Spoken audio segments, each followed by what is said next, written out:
दिल्ली और भीलवाड़ा के flower show को कवर करने के बाद अब मैं आ चुका हूँ राजस्थान के भरतपुर में, और यहाँ पे भी एक फ्लावर शो हो रहा है जिसे मैं कवर करने वाला हूँ। तो बहुत मज़ा आने वाला है आज की वीडियो में। पूरे के पूरे फ्लावर शो में काफ़ी भीड़ है, काफ़ी रश है, और 10 और 11 तारीख के दिन यहाँ पे फ्लावर शो को ऑर्गेनाइज़ किया गया है। तो आज है 11 तारीख, मैं यहाँ पे आ चुका हूँ, और कल 10 तारीख थी तो मैं दिल्ली के फ्लावर शो में गया था, इंद्रप्रस्थ फ्लावर शो में गया था, और वहाँ पर बहुत मज़ा आया था मुझे। तो आज की वीडियो में आपको काफ़ी मज़ा आने वाला है, पूरा का पूरा फ्लावर शो आपको दिखाने वाला हूँ, डिटेल वीडियो रहने वाली है। ऐसी ही वीडियो देखना पसंद करते हैं तो चैनल को सब्सक्राइब करें, बेल आइकन पे क्लिक करें। इंस्टाग्राम पे भी फॉलो नहीं किया तो वहाँ भी ज़रूर फॉलो करिएगा, लिंक आपको मिल जाएगा डिस्क्रिप्शन में। तो चलिए बिना देरी शुरू करते हैं आज की वीडियो। हरित ब्रिज सोसाइटी के सचिव हमारे साथ हैं मिस्टर सत्येंद्र जी। सर नमस्कार, कैसे हैं आप? नमस्कार। चलिए थैंक यू सो मच, आपने मुझे इनवाइट किया इस फ्लावर शो में, मुझे मौका दिया इस फ्लावर शो को कवर करने का। सर मैं जानना चाहूँगा इस फ्लावर शो को कैसे ऑर्गेनाइज किया, कितने मेंबर्स हैं आपकी सोसाइटी में? हमारे जो सदस्य हैं पिछले 4 साल से इस थीम पे वर्क कर रहे थे, और हम 4 लोगों ने ये कार्य के लिए चालू हुए थे, और आज हमारे पास 250 मेंबर्स हैं। लेकिन मैं बात करूं तो 60 पेड़ मेंबर हैं समिति के। हाँ, ये करीब 3 महीने पहले हमारे समिति के सदस्यों के मन में ये विचार आया कि हमें क्यों ना भरतपुर में एक बड़ी एक फ्लावर शो का आयोजन किया जाए, जिससे कि हम लोगों को प्रकृति एनवायरनमेंट से जोड़ सकें, उनका रुझान इस मोबाइल की दुनिया से हटा के प्रकृति से जोड़ सकें, लोगों का इंटरेस्ट प्रकृति से जोड़ सकें, और एक थीम पे वर्क कर सकें कि जिससे हम ले रहे हैं इतना सारा, उसको हम कुछ लौटा सकें।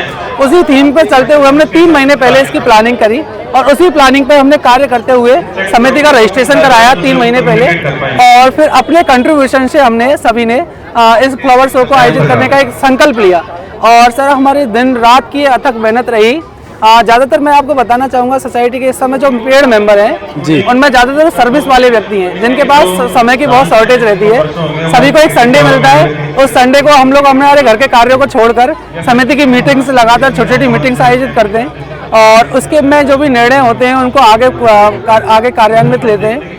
हमने प्रशासन से सहयोग लेने की मदद करी थी, लेकिन हम हमारी इस थ्योरी को प्रशासन तक नहीं पहुंचा पाए, उनको ये समझा ही नहीं पाए कि फ्लावर शो आखिर होता क्या है, इससे लोगों को क्या फ़ायदा होगा।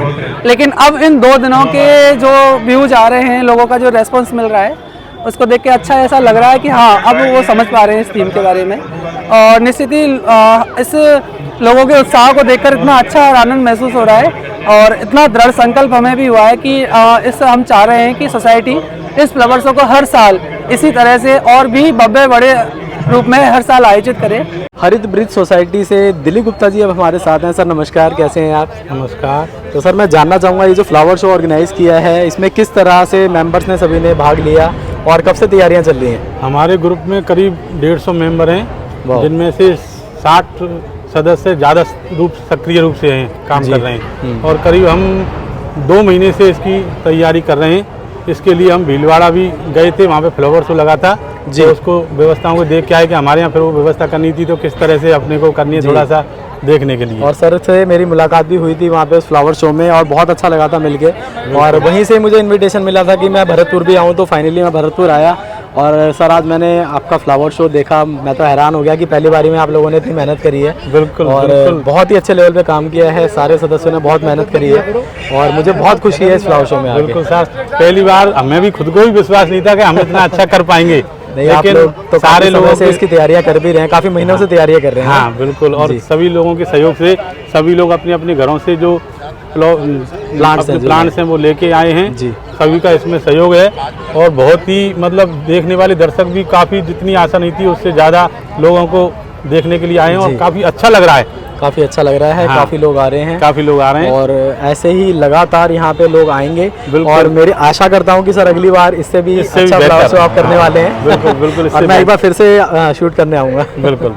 मैं चंद्रवीर सिंह पुरावत भीलवाड़ा से हरित ब्रिज सोसाइटी द्वारा आयोजित भरतपुर फ्लावर शो में आया हूँ, और पहले प्रयास में भरतपुर फ्लावर शो के सदस्यों ने जिस तरह से मेहनत करके तैयारी करके सब अपने घरों पे 5-6 महीने से पौधे तैयार करके विभिन्न प्रकार के फूलों के यहाँ ला करके जो सजाए हैं, ये बहुत एक अनुकरणीय पहल है, और आशा करते हैं कि हर वर्ष ये इससे बड़े रूप में आयोजित हो, और पर्यावरण के प्रति लोगों में रुझान हो। वैसे भी भरतपुर पक्षी विहार के केवला देवी उद्यान के उससे फेमस है, प्रकृति से जुड़ा हुआ है और इस तरह का प्रयास यहाँ बहुत अच्छा है। भरतपुर वाले भिलवाड़ा का जो हमारे पिछले महीने फ्लावर शो था उसमें भी 10-12 लोग भिलवाड़ा विजिट करी थी और हमें भी बहुत अच्छा लगा था। और हम जब यहाँ आए तो उन्होंने बड़ी आत्मीयता से हमारा स्वागत किया यहाँ बहुत, और इसलिए हम आभारी हैं कि उन्होंने हमें इस जो है प्रोग्राम में बुलाया।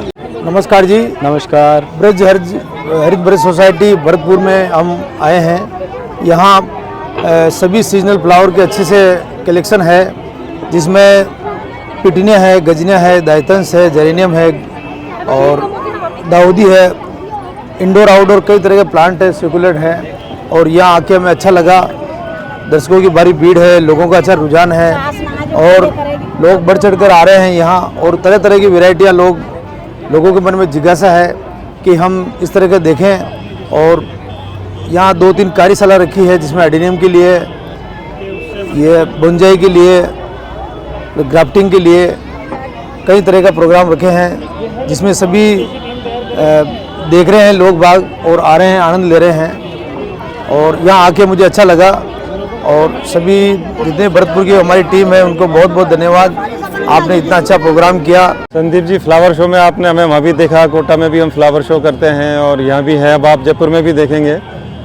हमारा प्रयास ये है कि हम जितने भी गार्डन लवर हैं और गार्डन लवर के साथ साथ हम पर्यावरण का चिंतन करने वाले लोग भी हैं, और क्योंकि सबों की अपनी अपनी स्थिति, अपने अपने लेवल की सब गार्डनिंग करते हैं, अपने अपने लेवल की चिंता करते हैं, तो हम एक दूसरे से कैसे कनेक्ट होते हैं व्हाट्सएप ग्रुपों के द्वारा, फेसबुकों के द्वारा। और हमारा प्रयास ये रहता है कि हम ये पर्यावरण की चिंता जो है या पर्यावरणीय जो संवर्धन की बात है या संरक्षण की बात है, ये अधिकतम लोगों के साथ कैसे शेयर करें, कैसे हम अधिकतम लोगों को हमारे साथ जोड़ें, कैसे उनको नेचर के साथ जोड़ें, कैसे उनका बच्चों का जैसे स्क्रीन टाइम कैसे कम हो। कई बार हम चिंतन करते रहते हैं बुजुर्गों का समय कैसे अच्छी तरह से पास हो। तो गार्डनिंग एक ऐसा साधन है जिसमें अगर बच्चे इन्वॉल्व होते हैं तो उनका स्क्रीन टाइम कम हो जाता है, बुजुर्ग इन्वॉल्व होते हैं तो उनका समय बहुत अच्छे से कट जाता है। और गार्डन घर में है, फूल खिले हुए हैं, सब्जियाँ मिल रही हैं, तो सबको बहुत अच्छा लगता है। जैसे अड़ोसी पड़ोसियाँ भी देख करके बड़े खुश होते हैं। तो फिर हमारा प्रयास ये रहता है कि जब सब लोग खुश होते हैं तो हम अपनी बात जो है सब लोगों तक कैसे पहुंचाएं। कितने सारे लोगों तक हम सेमिनार और वर्कशॉप जैसे हम करते हैं तो बहुत कम लोगों तक हम पहुंच पाते हैं। कभी 100 कभी 10-20 लोग होते हैं सेमिनार में, कभी 100-50 लोग भी हो जाते हैं। तो अधिकतम लोगों तक हम कैसे अपनी रीच बनाएं, कैसे अपनी जो बात है हम अधिकतम लोगों तक पहुँचाएँ। तो हमें फ्लावर शो बहुत अच्छा माध्यम लगा ये। कई सारी जगह फ्लावर शो होता है, दिल्ली, अहमदाबाद वगैरह देखें, तो हमें ये लगा कि हम आपस में जब कनेक्टेड हैं कई सारे शहरों में, तो हमने ये विचार किया सब लोगों ने मिलकर के कि यार अपन हर शहर में जो है, हर डिस्ट्रिक्ट हेडक्वार्टर पर राजस्थान से अपन शुरुआत करते हैं और फ्लावर शो का आयोजन करें। और फ्लावर शो के माध्यम से मैक्सिमम लोगों को तक हम नहीं पहुंच सकते, लेकिन बहुत सारे लोगों को हम अपने पास बुलाएं और अपनी पर्यावरण संरक्षण और संवर्धन संबंधी चिंता है, चिंतन है, उसको उनके साथ शेयर करें। और हम प्रयास करें कि लोगों को नेचर की ब्यूटी के बारे में बताएं। लोग इन फूलों को देख करके बहुत खुश होते हैं। लोग जो है नर्सरी में जाते हैं, फूल देखते हैं, किसी गार्डन के घर जाते हैं, फूल देखते हैं, कभी पार्क में जाते हैं, फूल देखते हैं, लेकिन इतने सारे फूल एट ए टाइम और इतने वेल अरेंज फूल जो देखना बड़ा मुश्किल होता है लोगों के लिए। तो हमारा प्रयास ये रहता है कि प्रकृति का जो आकर्षण है इन फूलों का, उनको वेल अरेंज करके कई गुना बढ़ाएं और लोगों को आकर्षित करें। और उनके चिंतन में ये रहे बात दिमाग में कि यार प्रकृति कितनी सुंदर है, हम क्यों नहीं इससे कनेक्ट हो, क्यों नहीं ये बची रहनी चाहिए। ये जो पौधे आप देख रहे हैं संदीप जी, ये पौधे जो आप देख रहे हैं, ये पौधे हमारे पार्क में, हमारे घरों में हैं। एक ज़माना था जब ये सारे के सारे पौधे जो है जंगल में हुआ करते थे, अभी भी उगते हैं, कई सारी जगह पे हैं, लेकिन बहुत कम पॉकेट्स रह गए हैं। और पहले ये खूब उगा करते थे और मनुष्य भी जंगली था। पर जैसे जैसे धीरे धीरे जो है हमने जैसे जैसे डेवलपमेंट किया, हम बहुत वेल डेवलप्ड हुए, धीरे धीरे हम प्रकृति का दोहन करना शुरू कर दिया। हम पहले प्रकृति को एंजॉय करते थे, पर एक्सप्लॉइट करने लगे। तो हमारा एक प्रयास ये रहता है कि हम लोगों को यहाँ बुलाते हैं, समझाते हैं। हमारे जो वॉलंटियर लगे हुए हैं, जो जैसे कोई भी ग्रुप देखता करता है, हम उनके साथ होते हैं और फिर उनको समझाने लगते हैं कि हमने फ्लावर शो क्यों रखा है और आपको रिकनेक्ट कैसे, नेचर से रिकनेक्ट होना चाहिए, कैसे हम नेचर को एंजॉय करते करते हमारी सुविधाओं के लिए उनका जो है उपभोग करते करते जो है हम उसको एक्सप्लॉइट करने लगे, हम उसका दोहन करने लगे। हम पहले अपने काम के लिए लेते थे, अब अपने इंटरटेन के लिए ख़राब करने लगे चीज़ों को जैसे। तो तो हमारा प्रयास ये रहे कि हम उपभोग तो अभी भी करें, एंजॉय तो अभी भी करें, लेकिन हम एक्सप्लॉइट नहीं करें। ये हमारा जैसे मूल उद्देश्य रहता है कि हम फ्लावर शो के माध्यम से अधिक लोगों तक अपनी बात पहुंचाएं। हमें देखा होगा तो बहुत सारे लोग आपने देखे होंगे जो यहाँ भी आपको दिखेंगे कि बाड़मेर से भी लोग हैं, भरतपुर तो है ही, भीलवाड़ा से लोग हैं, गुड़ला से लोग हैं, कोटा से लोग हैं, झालावाड़ से लोग हैं, जयपुर से लोग हैं, उदयपुर से तोड़ से भी जैसे लोग हमारे मित्र हैं। आपने राहुल एंड रोज करके जो राहुल कुमार जी हैं वो भी चले गए, दिल्ली से राहुल कुमार जी यहाँ आए हमारे फ्लावर शो के लिए, हमने उन्हें आमंत्रित किया। तो उसका कारण ये था कि हम लोगों को रिकनेक्ट करना चाह रहे, लोग कनेक्ट हो एक दूसरे के प्रति, और जो हमारी जो चिंताएं हैं, हमारा जो चिंतन है पर्यावरण से संबंधित जो चीज़ें वो अधिकतम लोगों तक पहुँचाएँ, लोगों के दिलो दिमाग में ये चीज़ उतारें कि नहीं प्रकृति बहुत सुंदर है और प्रकृति को जो है बचाए रखना है, ये सबसे ज़्यादा महत्वपूर्ण होता है। जैसे हमारी पीढ़ी उसके दुष्परिणाम भोग रही है, हमारी आने वाली पीढ़ियां जो है उसके दुष्परिणाम और ज़्यादा भोगेंगी। हमारा जो प्राकृतिक संतुलन है वो जहाँ जहाँ बिगड़ रहा है वहाँ लोगों को जैसे पता चल रहा है कि चिंताएं सब लोगों के दिमाग में है, चिंतन सब लोगों के दिमाग में होता है, छोट कम ज़्यादा, लेकिन प्रयास नहीं हो पाते। जैसे हमारा प्रयास एक चीज़ और है, जैसे आपने देखा होगा बाड़मेर में आपने देखा होगा कि हमारे भैराराम जी भाकर है, जैसे वो एक पेड़ वाले मार साहब के नाम से फेमस है। 365 दिन वो है पेड़ लगाते हैं, कोई एक पेड़ 365 दिन वो लगाते हैं। हमारे नरपत सिंह जी है जैसे वो अब तक 2 बार जो है सारे भारत की जो है साइकिल से यात्रा कर चुके हैं पर्यावरण के लिए। तो ऐसे जो अकेले जो प्रयास कर रहे हैं हमारे साथी लोग, हमारा प्रयास ये कि उन सबको भी हम एक प्लेटफॉर्म दें और सारे हम एक प्लेटफॉर्म पे आएँ, तो सब मिल करके हम जब को काम करेंगे तो उसका रिजल्ट बहुत जल्दी आएगा, बहुत व्यापक स्तर पे आएगा। और जब रिजल्ट जल्दी और व्यापक स्तर पे आता है तो लोगों को अपील करता है, लोगों को लगता नहीं बहुत अच्छा काम हो रहा, हमें भी इसमें सहभागिता निभानी चाहिए। ये हमारा मूल पर्पज होता है फ्लावर शो का। पेड़ पौधों का थोड़ा शौक है मुझे बचपन से ही है, और पिछले करीब 35-40 साल से मुझे बोनसाई का शौक है। बोनसाई जितनी मेरी समझ में आया है उस तरह का मैंने बनाया है। तो यहाँ पर मैंने उसका प्रेजेंटेशन किया है ब्रज हरित सोसाइटी में। कुछ पेड़ यहाँ पर मेरे द्वारा प्रस्तुत किए गए हैं। बोनसाई का शौक आपको कैसे लगा? आपने पहली बार बोनसाई करते थे, आज कह रहे 35 साल पहले शुरू किया, तो उस समय तो कोई यूट्यूब नहीं था, कोई नेट भी नहीं था, नेट पे कोई ऐसे कोई संसाधन भी उपलब्ध नहीं होते थे, कुछ जानकारी भी हासिल होना बहुत मुश्किल था, कोई लिटरेचर भी इसका अवेलेबल नहीं हुआ करता था। तो उस समय मतलब आपने कहाँ से प्रेरणा ली और कैसे शुरू किया? एक्चुअल में था क्या, कुछ मुझे ऐसे पेड़ जो फल वगैरह इस तरह के पेड़ लगाने का शौक हुआ। लेकिन यहाँ पर क्या है कि मैं जिस जगह पर रहता हूँ वहाँ बंदर बहुत हैं, तो वो बंदर डैमेज कर जाते थे ऊपर से, तो पेड़ ग्रोथ नहीं ले पाते, वो छोटे ही रह जाते थे। तो वो काफ़ी टाइम बाद किसी ने कहा कि ये बोनसाई हैं, ये छोटे हैं, तो मेरे पर एकदम बोनसाई ने स्ट्राइक किया कि ये बोनसाई क्या है। तो थोड़ा सा मैंने जानकारी ली कि बोनसाई इसको कहते हैं, किसी बड़े पेड़ को एक छोटे पॉट में लगा दिया जाए, प्लेट नुमा पॉट में, उसको दरख्त की शेप बनी रहे तो वो बोनसाई होता है। तो मैंने फिर वहाँ से बोनसाई बनाना शुरू किया। एक पांडा का पेड़ है, ये लगाया हुआ है। ये एक वृंदावन चंपा, ये एक फ्लावरिंग आता है, इसमें छोटा फूल खुशबू वाला। लेकिन तो इसकी जो लीव्स हैं ये ग्रीन होती है, ये इन दिनों ये कलर चेंज करती हैं, इस बाद में ये ग्रीन हो जाएंगी, जब बारिश आएगी तब ये ग्रीन हो जाएगी। सर कितने साल पुराना हुआ है? और ये काफ़ी साल पुराना, करीब 10 साल के लगभग इसको हो चुका है, 10 साल से ज़्यादा ही है। इसकी साइड से ये एक प्लांट रखा हुआ है। रूट जब ज़्यादा हो जाती है इसकी टेप रूट को काटा जाता है, हेयर रूट थोड़ी ग्रोथ ली जाती है। फिर जब कभी इसकी मिट्टी को हम चेंज करते हैं, पेड़ ज़्यादा ग्रोथ ले रहा है, तो उस समय उसको देख करके फिर इसकी रूट काट करके वापस दूसरे पॉट में हम इसको शिफ्ट करते हैं। एक कॉमन फाइकस है, लिपस्टिक फाइकस कहलाता है ये। इसकी ऊपर से पत्तियां सारी पिंक हो जाती हैं, लेकिन इसका इस तंग रूट देखेंगे तो ये ऊपर ही है, ये सारी रूट इसमें, ये सारी रूट इसको दिखा करके इसको, लेकिन थोड़ा अभी ये ऊपर से काम मांगता है। ये बोनसाई इस तरह का बनाया हुआ है।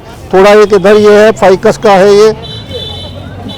अब ये एक्चुअल में ये थोड़ा इसको टर्न दिया गया है वायरिंग करके इसमें, पर ये काफ़ी पुराना है, ये लगभग 10 साल पुराना, 10 साल से ज़्यादा है ये। सर ये कौन सी स्पीसीज है आपने जैसे बोनसाई और ये बनाने की कोशिश की है? गुड़हल का पेड़ है ये। अपन अक्सर ये सोचते हैं कि रूट बाहर रहेगी तो पेड़ डैमेज हो जाएगा, सूख जाएगा। तो अब इसमें क्या है, रूट सारी ऊपर ही है और ये स्टोन लगा हुआ है, स्टोन के नीचे है। तो सर और ये आपने बनाया कैसे? जैसे आपने जैसे गमले में से निकाल करके रूट ऐसे डाल करके आपने, हाँ, ये दो टेक्निक से बनता है। एक तो इसको क्या है कि स्टोन को लगा के इसके चारों तरफ हम एक वो लगा के इसमें मिट्टी भर करके और नीचे रूट की ग्रोथ लेते हैं। एक इसको क्या करते हैं कि बहुत इजी तरीका है जो मैंने अख्तियार किया इसके लिए, वो है कि इसके पेड़ को निकाला, उसको मिट्टी सारी हटा दी, उसके नीचे एक अच्छा सा स्टोन लगाया देख करके। उस स्टोन को लगाने के बाद इसको पॉलीथीन से कवर कर देते हैं हम, तो उसकी नीचे की जो रूट है वो मिट्टी में ग्रोथ लेने लग जाती है। और ऊपर से थोड़ा परिचय आप अपनी बोनसाई से कराते चले कि ये मतलब कौन सी स्पीसीज है, ये कौन से तरह की? यहाँ का लोकल प्लांट है ये, और ये अधिकतर बड़ा हार्ड प्लांट है। ये इतना हार्ड है कि इसके लिए पानी की जरूरत नहीं है। सर क्या नाम है इसका? इसका नाम मैं पाकड़ है शायद। पाकड़ कदम का प्लांट है और इसकी बोनसाई एक इतना अच्छा शेप लेती है जितना मैं समझता हूँ कोई दूसरा पेड़ नहीं ले सकता। नेचुरल लेती है ये। आपके घना में तो और भरतपुर में ये बड़ी भारी मात्रा में है, ये घने में इसका काफ़ी है पेड़। और ये यूं ही साइड में हो जाता है, तो इस पेड़ को हमें बनाने में ज़्यादा मतलब मेहनत नहीं पड़ती है, ये अपने आप ही मुड़ता रहता है जगह जगह से। आप ये देखें, ये इसकी रूट जा रही है, इसको ये वायरिंग के द्वारा एक टर्न दिया गया, ये इसमें मिल गई है। मीनाक्षी जैन माई सेल्फ, मैं जयपुर से आई हूँ और यहाँ आपके पास आपके सामने टेरेरियम के बारे में कुछ बताऊँगी और कुछ बनाऊँगी। और मुझे भरतपुर आके बहुत अच्छा लगा। आप लोगों की एनर्जी मुझ में ट्रांसफ़र हो रही है, मुझे ऐसा लग रहा है। और टेरेरियम एक आर्ट है, अपने पौधों को अपने दिमाग में अगर कुछ सीन सोचा हुआ है उसको सुंदर तरीके से डिस्प्ले करने के लिए। इसको बहुत ज़्यादा पानी की ज़रूरत नहीं पड़ती है और धूप में भी नहीं रखना होता, घर के अंदर हम रख सकते हैं इसको। ये टोटली इंडोर होता है। यहाँ आके मुझे मेरी फैमिली थोड़ी बड़ी हो गई है मेरी, और बहुत अच्छा लग रहा है यहाँ आके। यहाँ के मंदिर भी हम लोगों ने कल देखे थे, राधे रानी का मंदिर था, बरसाती का देखा था, बहुत अच्छे लगे। गंगा जी का मंदिर देखा, वो भी बहुत अच्छा था। कुल मिला के बहुत अच्छा लगा यहाँ। Thank you ma'am, thank you so much. So friends, कैसी लगी वीडियो पसंद आए तो लाइक करें, शेयर करें, कमेंट करें। अभी और भी काफ़ी सारे फ्लावर शो कवर करने वाला हूँ, भारत के और भी काफ़ी सारे राज्यों में जाने वाला हूँ। तो अगर आप ऐसी वीडियो देखना पसंद करते हैं तो चैनल को सब्सक्राइब करें, बेल आइकन पे क्लिक करें। इंस्टाग्राम पे फॉलो किया तो वहाँ भी ज़रूर फॉलो करिएगा, लिंक आपको मिलेगा डिस्क्रिप्शन में। मिलूंगा नेक्स्ट वीडियो में, तब तक के लिए बाय बाय। ये देखिए, इसमें नीचे देखिए 1 2 3 4 5 6 7 8 9। वाह, इतने सारे शूट्स निकल रहे हैं और प्लांट पूरा बुशी है। तो आपको एक बहुत ही हेल्दी प्लांट मिल रहा है, साथ ही में उसकी कंडीशन भी काफ़ी अच्छी है। एक ये वैरायटी है वेरीकेटेड, देखिए। तो ये मार्बल फिनिश में जिनको चाहिए होता है, ये उन लोगों के लिए रहने वाला है। वेरीकेटेड मनी प्लांट है और ये भी एक बहुत ही बुशी आपको मिलने वाला है। हाई सेलिंग प्लांट है, हाई सेलिंग प्लांट है और ऑनलाइन वाले इसको कम से कम 3 से 4 गुना रेट्स पे सेल करते हैं। सर, इस तरह के बॉन्साई फ्रेंड आप ऑनलाइन भी चेक करते हैं तो 8 से 10 हज़ार रुपये के आपको